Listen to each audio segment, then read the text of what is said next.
welcome back to AREKG Channel. Sekarang Arek akan membahas waspada 8 ciri-ciri asam lambung naik ke paru-paru.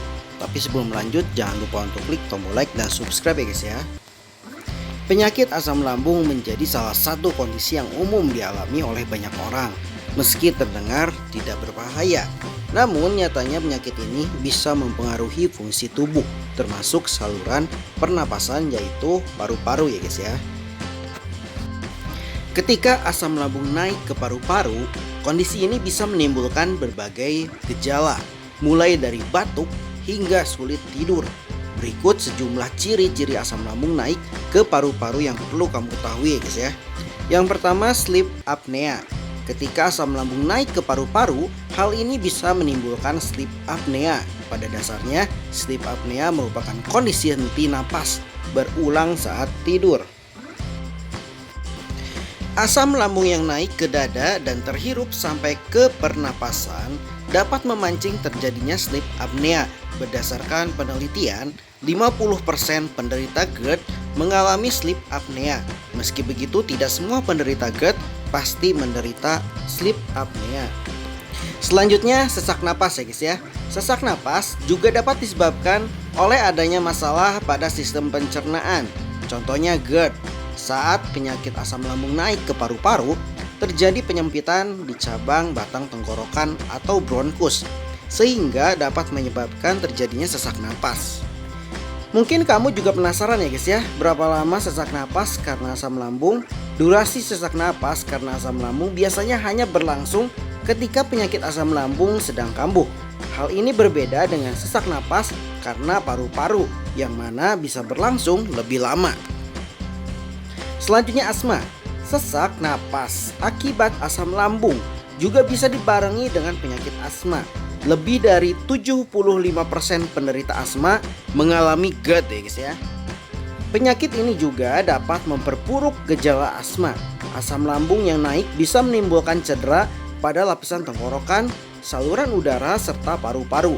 Hal tersebut tentunya bisa menyebabkan serangan asma pada seseorang yang sebelumnya menderita asma. Selanjutnya, batuk terus-menerus. Penderita asam lambung juga sering dikaitkan dengan gangguan pernapasan. Salah satunya adalah batuk secara terus-menerus. Selain itu, GERD juga dianggap sebagai penyebab batuk kronis pada 40% pasien. Asam lambung yang naik dapat melukai lapisan paru-paru. Hal ini bisa membuat kamu kesulitan bernapas sehingga menimbulkan batuk terus-menerus. Selanjutnya, suara serak. Selain menimbulkan rasa yang tidak nyaman di perut ya guys ya, asam lambung juga bisa terasa menyakitkan di area dada. Bahkan asam lambung juga bisa menyebabkan iritasi di tenggorokan sehingga menimbulkan suara serak. Asam lambung bisa menimbulkan suara serak.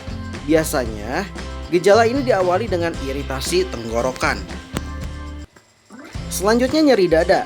Gejala asam lambung yang naik ke dada mungkin bisa disalahartikan sebagai gejala penyakit jantung. Soalnya, rasa nyeri dada yang muncul akan serupa. Bila kamu merasakan nyeri dada yang menjalar, maka perlu berhati-hati dan segera periksakan diri ke dokter ya guys ya. Lalu, kesulitan menelan. Seseorang yang menderita asam lambung mungkin juga akan mengalami kesulitan menelan. Tidak jarang mereka juga merasa adanya makanan tertentu yang tersangkut di tenggorokan. Berdasarkan penuturan ahli asal Amerika Serikat, kesulitan menelan yang dialami secara terus-menerus bisa menyebabkan penurunan berat badan yang tidak sehat ya guys ya. Selanjutnya, sulit tidur. Asam lambung yang naik bisa menyebabkan seseorang sulit tidur atau mengalami insomnia. Berdasarkan data dari National Sleep Foundation, GERD menjadi salah satu penyebab utama gangguan tidur pada orang dewasa di usia 45 hingga 64 tahun. Jika kamu mengalami ciri-ciri tersebut, bisa jadi cairan asam lambung kamu naik ya guys ya, dan berdampak ke organ lain seperti paru-paru. Oke guys, sekian saja info dari AREKG Channel. Semoga info ini bermanfaat untuk semuanya. Dan jangan lupa untuk klik tombol like dan subscribe ya guys ya. Dan see you, bye bye.